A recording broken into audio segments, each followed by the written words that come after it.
सूर्यदेव हुए नीच के। प्रिय दर्शकों, नवग्रहों में राजा सूर्यदेव 17 अक्टूबर को अपनी राशि का परिवर्तन करने जा रहे हैं तथा वर्तमान कन्या राशि को छोड़कर तुला राशि में इनका प्रवेश होगा।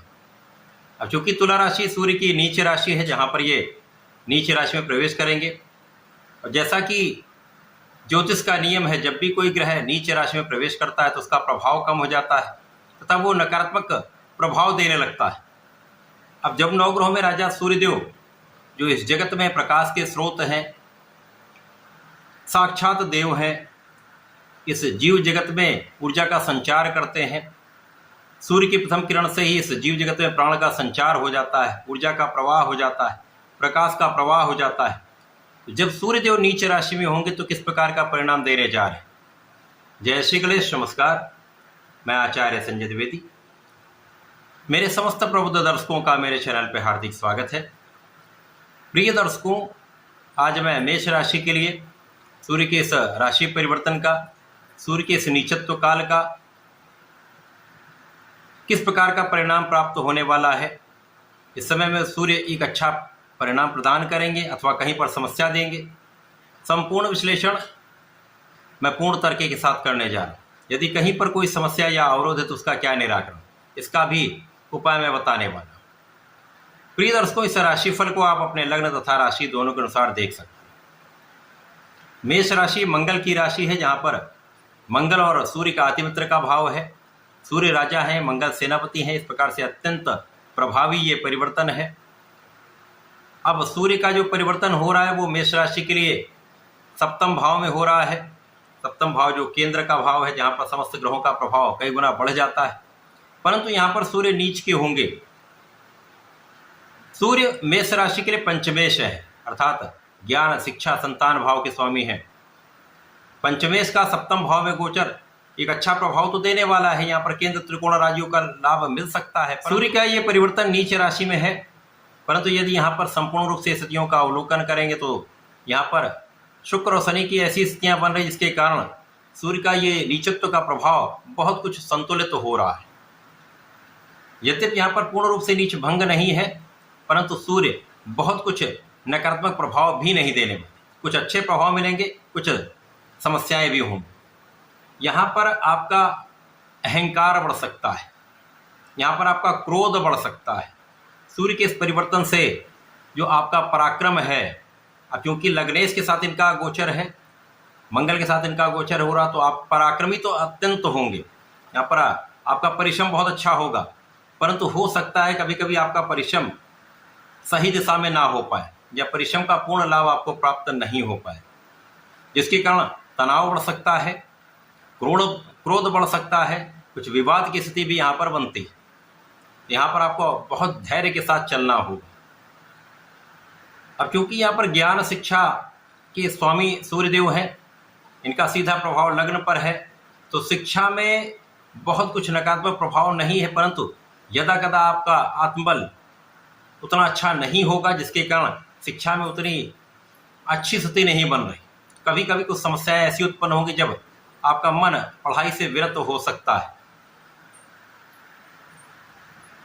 उतना अच्छा पढ़ाई में जब मन नहीं लगेगा तो परिणाम भी उतना अच्छा नहीं प्राप्त होता है।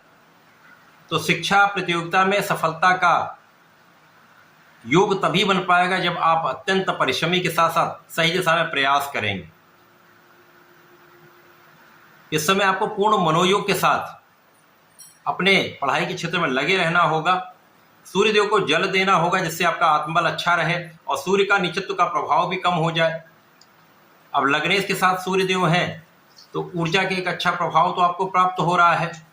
तो यदि यहाँ पर आप सोच विचार कर कार्य करेंगे और विवादों से बचेंगे, क्रोध पर नियंत्रण रखेंगे, भाषा पर नियंत्रण रखेंगे, अहंकार को कंट्रोल करेंगे, तो ये समय आपको बहुत कुछ अच्छा परिणाम भी प्रदान करने वाला है। इस समय में संतान के कारण आपको चिंता हो सकती है, संतान पक्ष कुछ निर्बल हो सकता है। बहुत बड़ी कोई समस्या नहीं है, परंतु छोटी मोटी समस्याओं के कारण आपको तनाव मिल सकता है। इस समय में यदि आप विवेकपूर्ण रहेंगे, विवेकशील निर्णय लेंगे, विचार करके काम करेंगे तो पछताना नहीं पड़ेगा, समस्याएं नहीं आएंगी, किसी प्रकार का अवरोध नहीं आएगा। यदि यहीं पर कहीं आपने जल्दीबाजी में कोई कार्य कर लिया तो विवाद की संभावना भी होती है या आपका निर्णय गलत हो सकता है।